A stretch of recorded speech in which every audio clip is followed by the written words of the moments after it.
வணக்கம். Hi friends, welcome back to Nageswari's life style in Australia. இன்றைக்கி நம்ம நாகேஸ்வரிஸ் கிச்சனுக்குள்ளே தான் போக போகிறோம். என்னோட ஃபேவரட் ரெசிபி, என்னோட ரொம்ப ஹிட்டான ஒரு ரெசிபி அப்படின்னா என்னோடய ஃப்ரெண்ட்ஸ் எல்லாருக்கும் பிடிச்ச ரெசிபி பிரியாணி. ஸோ பிரியாணினா யாருக்கு தான் பிடிக்காது? ஸோ என்னோடய பிரியாணினா அது ரொம்ப ஸ்பெஷல். அந்த பிரியாணி இன்றைக்கி நான் உங்களுக்கு சொல்லித்தரப்போகிறேன். அது பிரியாணி கற்றுக்கிறதுக்காக ஆக்சுவலாக என்னோடய ஃப்ரெண்ட் வந்திருக்காங்க, அன்பரசி. அவங்கள நான் உங்களுக்கு இன்ட்ரோ பண்ணுறேன். அதுக்கு முன்னாடி நான் ஆக்சுவலாக என்னோடய சேனலில் பிரியாணி ரெசிபி போட்டிருக்கேன். தலப்பாக்கட்டு பிரியாணி மட்டும் தான் இருக்குது. நம்ம அத்தனை வீடியோவும் போட்டிருக்கேன்னு நினச்சிருந்தேன் இத்தனை நாளாக. பட் ஆக்சுவலாக என்னோட ஒன் ஆஃப் த ஃப்ரெண்ட் வந்து ரெசிபி கேட்கும்போது நானே சர்ச் பண்ணால் பிரியாணி ரெசிபி தலப்பாக்கட்டு பிரியாணி தவிர வேறு பிரியாணி ரெசிபியை நான் போடலை. ஸோ இன்றைக்கி அன்பரசிக்காகவும் என்னோடய வியூவர்ஸ் எல்லாருக்காகவும் பிரியாணி ரெசிபி, மட்டன் பிரியாணி சீரக சம்பாவில் எப்படி செய்கிறதுன்னு உங்களுக்கு டீட்டெயில்டாக எவ்வளோ குவான்டிட்டி கிராம் கணக்கோடு சேர்த்து நான் உங்களுக்கு சொல்கிறேன். இதே அளவில் நீங்கள் உங்கள் வீட்டில் செஞ்சு பாருங்கள். செஞ்சு பார்த்துட்டு எப்படி இருக்குன்னு மறக்காமல் சொல்லுங்கள். இப்போது என்னோடய ஃப்ரெண்டு நான் உங்களுக்கு இன்ட்ரடியூஸ் பண்ணுறேன். Hello Nageswari kitchen viewers. Actually இன்றைக்கி நான் இங்கே வந்திருக்கிறது இவங்க செஞ்ச பிரியாணி நான் போன வாரம் சாப்பிட்டேன். Such an amazing biryani. So அதே மாதிரி எனக்கு இன்றைக்கி கற்றுக் கொடுங்கன்னு சொல்லி எல்லா திங்ஸோடு இவங்க வீட்டுக்கு நான் வந்துட்டு கொடுங்கன்னு சொல்லிட்டு, ஏன்னா அவங்களோட ரெசிபி வீடியோ இல்லாதனால நான் இதெல்லாம் கற்றுக்கிட்டு உங்களுக்கு வீடியோ போட்டு சாப்பிட்டுட்டு உங்களுக்கு ரிவ்யூ சொல்கிறேன். ஸோ இவங்களுக்கு மட்டும் நான் இன்றைக்கி சொல்லித்தரல, வியூவர்ஸ் எல்லாருக்குமே பிரியாணி எப்படி செய்கிறது நான் உங்களுக்கு சொல்லித்தரேன். ஸ்கிப் பண்ணாமல் ஃபுல்லாக பாருங்கள். வீடியோ பிடிச்சிருந்தா ஒரு லைக் பண்ணுங்கள், சேனலை சப்ஸ்கிரைப் பண்ணிக்கோங்க. ஸ்டார்ட் பண்ணலாமா? ஃபஸ்ட்டு ஸ்டெப்பு, நம்ம மட்டன் வேக வைக்கணும். அதுக்கு இங்கே 2 கிலோ மட்டன் எடுத்துருக்கோம். போனோடு எடுத்துக்கோங்க. பிரியாணிக்கு போன்லெஸ்லாம் நல்லா இருக்காது. ஸோ போனோட 2 கிலோ மட்டன். இதுக்கு ginger garlic paste 2 table spoon. Okay. அப்புறம் மஞ்சத்தூள் ஒரு 1/2 டீஸ்பூன் மஞ்சத்தூள். உப்பு, இதுக்கு 1 டேபிள் ஸ்பூன் உப்பு.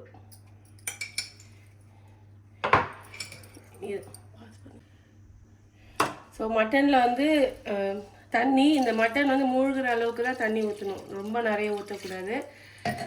பாருங்க,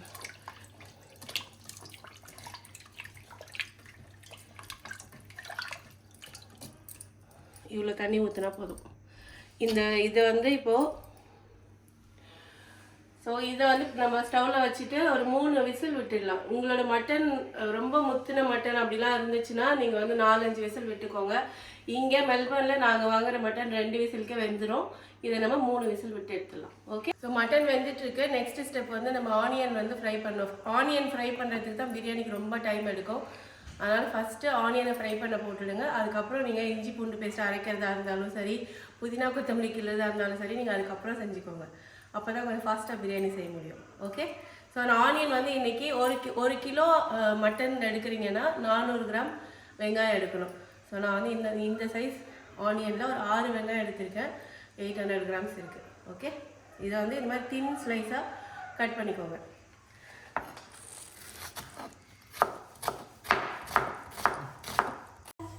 ஸோ பெரிய பாத்திரம் எடுத்துக்கோங்க. இதில் வந்து ஆயில் போட்டுக்கலாம்.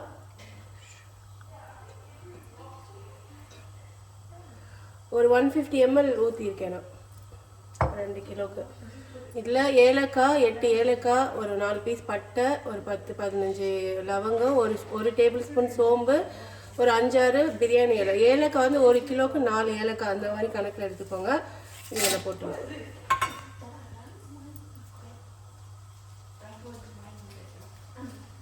நான் வந்து இன்றைக்கி 150 ml தான் ஆயில் ஊற்றுறேன். ஏன்னா மட்டன் பிரியாணி செய்யும்போது எப்போவுமே ஆயில் கொஞ்சம் கம்மியாக ஊற்றிக்கோங்க. ஏன்னா மட்டனில் இருக்கிற ஃபேட்டே உங்களுக்கு நிறைய வந்து உங்களுக்கு இதில் ஆயில் வரும். நீங்கள் இதுலேயும் ஆயில் நிறைய போட்டு, நெய்யும் நிறைய போட்டு, அப்புறம் பிரியாணி வந்து அந்த ஒரு ஃபேட்டியாக இருக்கும், நல்லாவே டேஸ்ட் நல்லா இருக்காது. அதனால் ஆயில் மட்டும் மட்டன் பிரியாணிக்கு ஸ்பெஷலி கொஞ்சம் கம்மியாக ஊற்றிக்கோங்க. சரியா? அப்புறம் உங்களை மட்டன் எவ்வளோ ஃபேட் இருக்குதுன்றது பொறுத்தும் கூட இருக்குது. ஒரு சில டைமில் மட்டன் ரொம்ப நிறைய அந்த ஃபேட்லாம் இருந்துச்சுன்னா நான் இன்னும் 100 ml தான் ஊற்றுவேன். ஸோ குக்கர் விசில் அடிக்குது. ஸோ இந்த ஸ்பைசஸ்லாம் நல்லா ரோஸ்ட் ஆகிடுச்சு. இப்போ வந்து நம்ம ஆனியன் சேர்த்துக்கலாம். அந்த ஸ்லைஸ் பண்ண ஆனியன்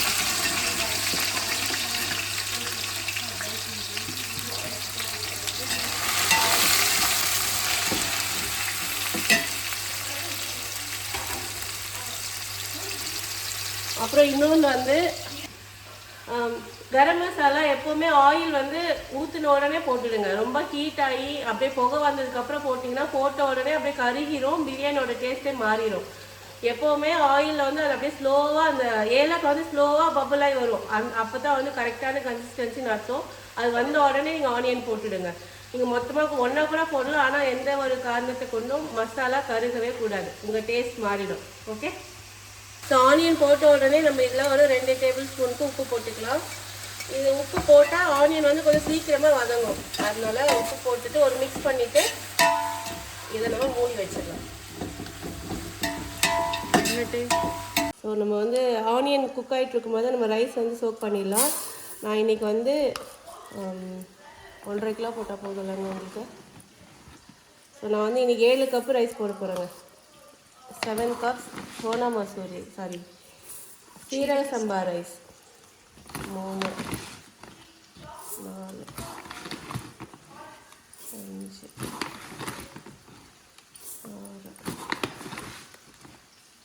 7 போதுமா? இன்னொன்று போட்டுருவா. 8 கப்பு. ஓகே, ஜீரக சம்பா ரைஸ் கப் சைஸ் இது வந்து 160 ml மெஷர்மெண்ட் கப்பு. அதில் 8 கப்பு போட்டிருக்கேன். ஸோ எந்த கப்பில் மெஷர் பண்ணீங்களோ ரொம்ப ரொம்ப இம்பார்ட்டன்ட், கப்பை தூக்கி வச்சிடாதீங்க எங்கேயும். அந்த கப்பு கண்டிப்பாக வேணும் மெஷர்மெண்ட்டுக்கு, தண்ணி கலக்கிறதுக்கு. இதை 2 வாட்டி வாஷ்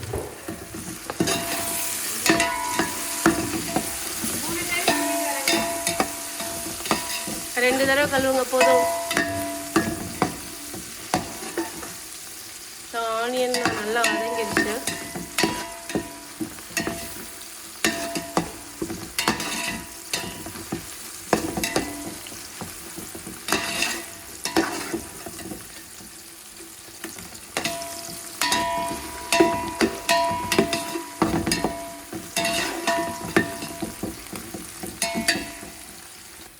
ஆனியன் ஃபுல்லாக நல்லா வதங்கிடுச்சு. இதில் வந்து ஃபஸ்ட்டு வந்து நம்ம மிளகாத்தூள், இது வந்து வெறும் மிளகாத்தூள். நான் வந்து இன்றைக்கி 3 ஸ்பூன் போடுறேன்.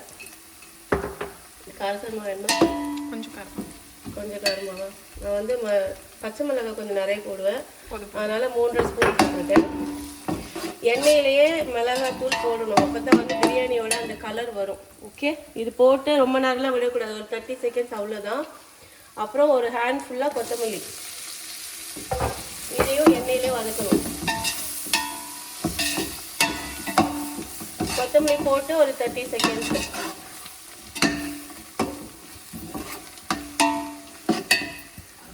அடுத்து இஞ்சி பூண்டு பேஸ்ட் 1 2 3 4 டேபிள் ஸ்பூன் அளவுக்கு இஞ்சி பூண்டு பேஸ்ட். ஓகே, இது வதக்கலாம் ஒரு 2 மினிட்ஸ். இது வதக்கலாம். ஸோ ஜிஞ்சர் கார்லிக் பேஸ்ட் நல்லா வதங்கிடுச்சு, அந்த ரா ஸ்மெல் போகணும், அது வரைக்கும் வதக்கணும். இதில் தக்காளி சேர்த்துக்கலாம்.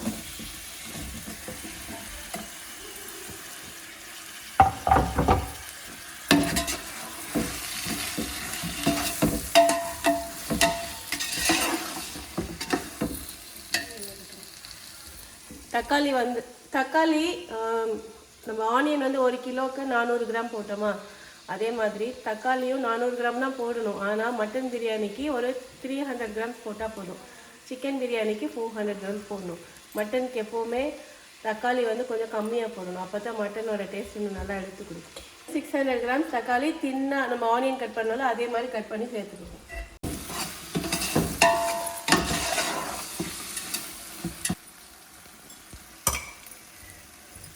ஸோ தயிர் 1 கிலோவுக்கு 2 டேபிள் ஸ்பூன். ஸோ நம்ம 2 கிலோ செய்கிறோம், அதனால 4 டேபிள் ஸ்பூன் தயிர். இதில் கரம் மசாலா 1.5 டேபிள் ஸ்பூன் கரம் மசாலா. இது வந்து வீட்டில் செஞ்ச கரம் மசாலா. இதனோட ரெசிபி நம்ம சேனல் ஆல்ரெடி போட்டிருக்கேன், செக் பண்ணி பார்த்துக்கோங்க. பச்சை மிளகாய் நான் ஒரு 15 பச்சை மிளகாய் எடுத்திருக்கேன். இந்த காரத்துக்கு ஏற்ற மாதிரி நீங்கள் போட்டுக்கோங்க.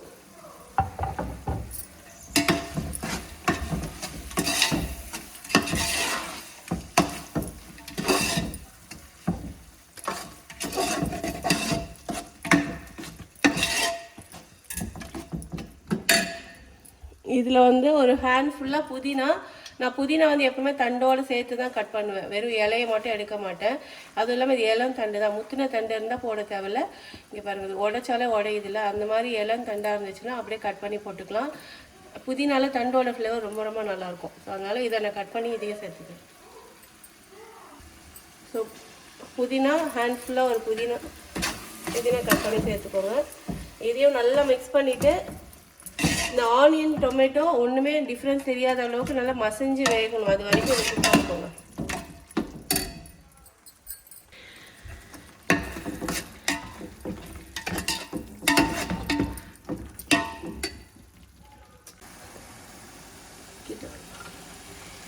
மட்டன் வெந்துருச்சா செக் பண்ணுவோம். மட்டன் எடுத்து இப்படி நசுக்குனீங்கன்னா தனியாக போகணும் பீஸு. ஓகே, சும்மா கையில் பிக்சரில் வந்ததில்ல, இந்த அளவுக்கு வெந்திருக்கணும் மட்டன். இதில் இருக்கிற தண்ணியை வந்து இப்போ நம்ம மெஷர் பண்ண போகிறோம். ஸோ இங்கே மசாலா வந்து குக் ஆயிடுச்சு, நல்லா வந்து மசிஞ்சு வந்துருச்சுக்காங்க. இந்த அளவுக்கு எண்ணெய் தெளிஞ்சு மேலே வரணும், அது வரைக்கும் அதை குக் பண்ணணும். பிரியாணிக்கு மசாலா குக் பண்ணுறதுல தான் டேஸ்ட்டே இருக்குது. ஸோ அதனால கரெக்டாக குக் பண்ணுங்கள். இது நீங்கள் தப்பு பண்ணிட்டீங்கன்னா பிரியாணி சரியாக வராது. ஸோ நம்ம இந்த கப்பில் தான் மெஷர் பண்ணோம். ஸோ இந்த ஸ்டாக்கு ஃபஸ்ட்டு எவ்வளோ இருக்குன்னு நம்ம மெஷர் பண்ணி எடுத்துக்கலாம். ஓகே,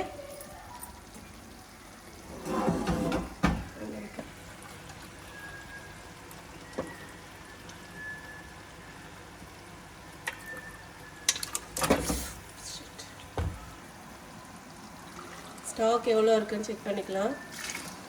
கண்டிப்பாக மெஷர் பண்ணி ஊற்றுங்க, அப்படியெல்லாம் ஊற்றிடாதீங்க. 3 4 5. ஸோ 6 கப்பு வருங்க ஸ்டாக் மட்டும். அதில் இன்னும் கொஞ்சம் இருக்குது, பார்த்துங்க, கையை செட்டுக்காதீங்க. ஓகே, சுடு தண்ணி ஊற்றுறேன். பேலன்ஸ் நம்ம 8 கப்பு தண்ணி ஊற்றணும். ஸோ 8 கப்பு சுடு தண்ணி கொதிக்க இருக்குது. ஆக்சுவலாக வந்து நீங்கள் பிளாஸ்டிக் கப் யூஸ் பண்ணாதீங்க, மெஷர் பண்ணிவிட்டு ஒரு ஸ்டீல் கப்பில் மெஷர் பண்ணி வச்சுக்கோங்க. ஏன்னா இவ்வளோ சுட தண்ணி பிளாஸ்டிக்கில் ஊற்றுறது ஆக்சுவலாக நல்லது இல்லை. ஓகே, நான் பண்ணுற தப்பு நீங்களும் பண்ணாதீங்க. 5 6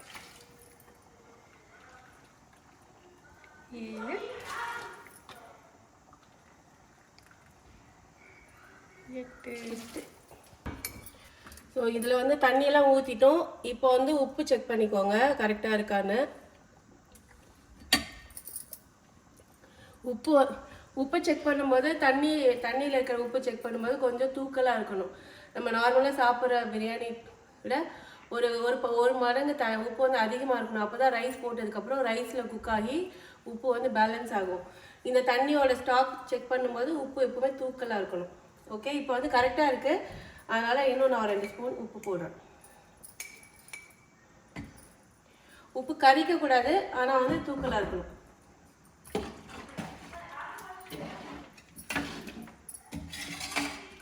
அவ்வளோதான். இந்த தண்ணி வந்து கொதிக்கட்டும். கொதித்த உடனே நம்ம ரைஸ் ஊற வச்சுருக்கோம்ல, தண்ணி ஃபுல்லாக வடிச்சிட்டு வெறும் ரைஸ் மட்டும் இதில் போடலாம். இன்றைக்கி நம்ம சீரக சம்பா ரைஸ் பிரியாணி தான் செய்கிறோம். சீரக சம்பா ரைஸ் பிரியாணி நீங்கள் பிரியாணி இப்போ தான் ஃபஸ்ட் டைம் செய்ய போகிறீங்கன்னா சீரக சம்பாவில் செய்யுங்க. ஏன்னா நீங்கள் எவ்வளோ போட்டு கலக்குனாலும் பிரியாணி ரைஸ் உடையாது. பாஸ்மதியில் செஞ்சிங்கன்னா அது கொஞ்சம் பக்குவமாக தான் பார்த்து செய்யணும். ஏன்னா ரைஸ் வந்து நீளமாக வரணும்னா கொஞ்சம் எக்ஸ்பீரியன்ஸ் வேணும். 2-3 தடவை பிரியாணி செஞ்சதுக்கப்புறம் தான் பர்ஃபெக்டாக வரும். ஃபஸ்ட் டைம் செய்கிறீங்கன்னா சீரக சம்பாவில் செய்யுங்க. யார் செஞ்சாலும் குலையாமல் உதிரியாக பிரியாணி சூப்பராக வரும்.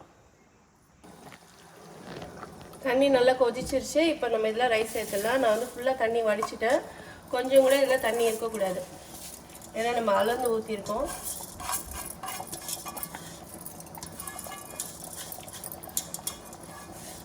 ரைஸ் எப்போவே ரொம்ப முன்னாடிலாம் ஊற வைக்காதீங்க. கரெக்டாக நீங்கள் ஆனியன் வதக்க எப்போ ஸ்டார்ட் பண்ணுறீங்களோ அப்போ ஊற வச்சா கரெக்டாக இருக்கும் அந்த டைமிங். ரொம்ப நேரம் ஊறினாலும் வந்து தண்ணியோட அளவுலாம் வந்து அது மாறிடும். நான் எந்த ஃபுட் கலரும் போடல, வீட்டில் அரைச்ச மிளகாத்தூள் மஞ்சள்தூள் தான் போட்டிருக்கேன். ஸோ அதனால் வந்து ரெஸ்டாரண்ட்லாம் கிடைக்கிற மாதிரி அப்படியே கலர்ஃபுல்லாக பிரியாணிலாம் வராது. டேஸ்ட்டு சூப்பராக இருக்கும். கலர்லாம் வந்து நம்ம ஒரிஜினல் கலர் தான் வரும் இன்றைக்கி பிரியாணியில். ஓகே, ஸோ இந்த ஃப்ளேம் வந்து ஃபுல் ஃப்ளேமில் தான் இருக்குது ஸ்டவ். இப்போது இந்த ஃபுல்லாக தான் இருக்குது. இந்த ரைஸ் வந்து போட்டுட்டு ஒரு கலரிட்டு அப்படியே விட்டுடுங்க. இந்த ரைஸ் மேலே அப்படியே வெந்து மேலே வரும். அதுக்கப்புறம் தான் நம்ம கரண்டி போட்டு கலரணும். அது வரைக்கும் கரண்டி எடுத்துடணும். ரைஸ் வந்து நல்லா மேலே வந்துருச்சு. இப்போ வந்து நம்ம தம் வைக்க போகிறோம். இதை இப்படி ஃப்ளாட் பண்ணிக்கோங்க. ஒரு நிமிஷம். கொஞ்சம் கொத்தமல்லி நம்ம பேலன்ஸ் எடுத்து வச்சோம்ல, அதை இப்போ சேர்த்துக்கலாம்.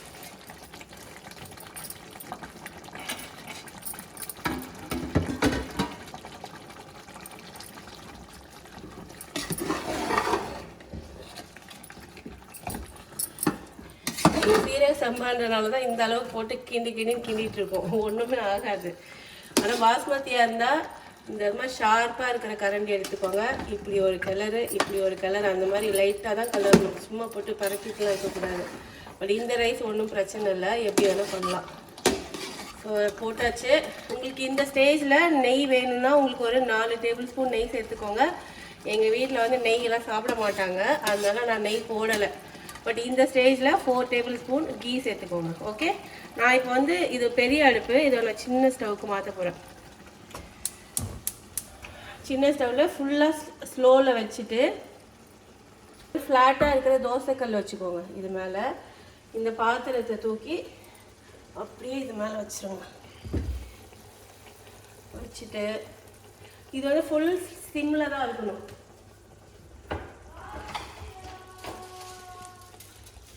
உங்ககிட்ட வாழை இலை இருந்துச்சுன்னா இது மேலே மூடுங்க. இன்னும் திறக்கும் போதே வந்து ஃப்ளேவர் அவ்வளோ சூப்பராக வரும். நமக்கு இங்கே அதெல்லாம் கிடைக்காது. நான் வந்து அலுமினியம் ஃபாயில் போட்டு மூட போகிறேன்.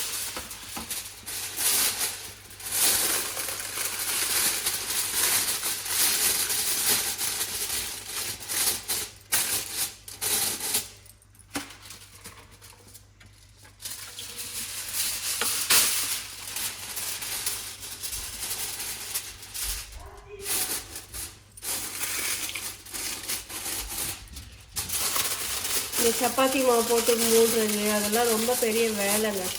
அலுமினியம் ஃபாயில் வச்சு மூடினீங்கன்னா காற்று வெளியில் போகாது. மேலே வெயிட் வைக்கணும், அந்த பிரச்சனை எதுவுமே கிடையாது. ஸோ இது ஃபுல்லாக அப்படியே சீல் ஆகிடும், அதில் குக் ஆகும். Slow process. நம்ம மூடி வச்சு ஒரு அமுக்கிட்டிங்கன்னா அவ்வளோதான். கரெக்டாக 15 மினிட்ஸ் ஃபுல் சிம்மில் வச்சுருக்கேன். கீழே தோசைக்கல்லும் இருக்குது. கரெக்டாக 15 நிமிஷம் பிரியாணி ரெடி ஆயிடும். ஓகே, நம்ம ஓப்பன் பண்ணி பார்க்கலாம் ஆஃப்டர் 15 மினிட்ஸ்.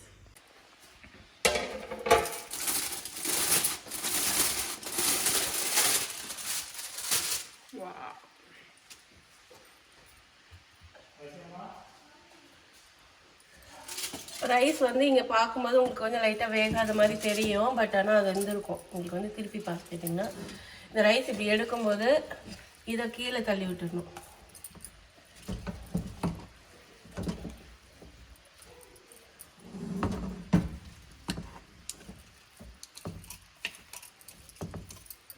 ரைஸ் பாருங்கள் நல்லா வந்திருக்கும்.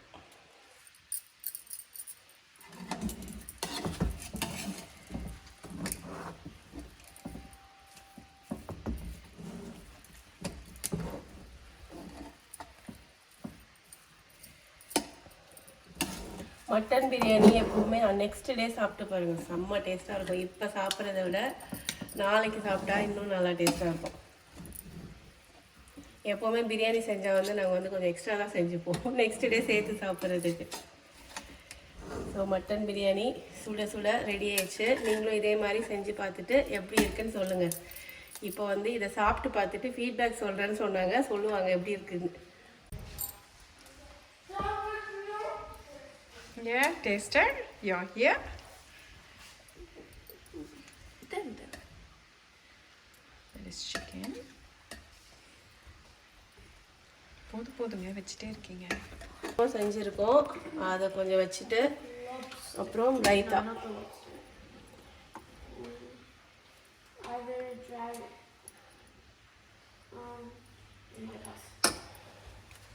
பிரியாணி ரெடி ஆயிடுச்சு. இதை சாப்பிட்டு பார்த்துட்டு எப்படி இருக்குன்னு இப்போ சொல்லுவாங்க. Come on, go taste it. நீங்கள் சாப்பிடுங்க. Okay. இப்படி வாங்க, கொடுங்க. உண்மையாகவே பிரியாணி எப்படி இருக்குன்னு சொல்லணுங்க, சும்மாலாம் சொல்லக்கூடாது.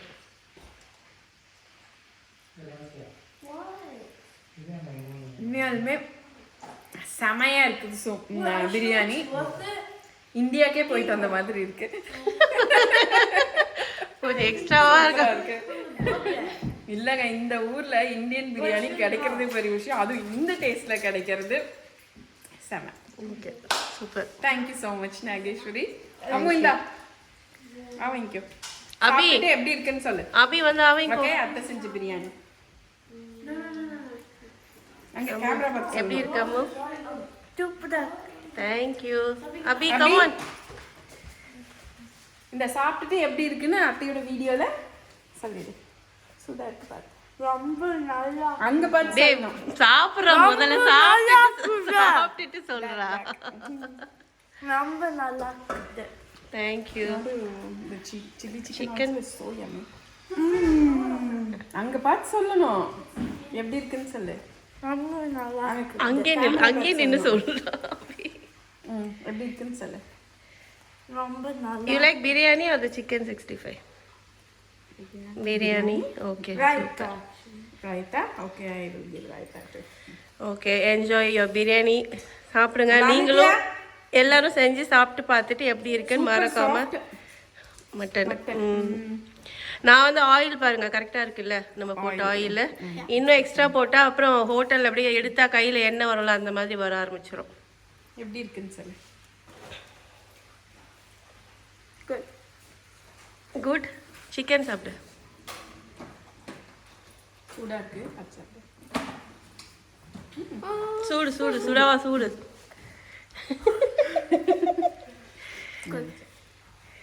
You like it? Look what we made. Okay.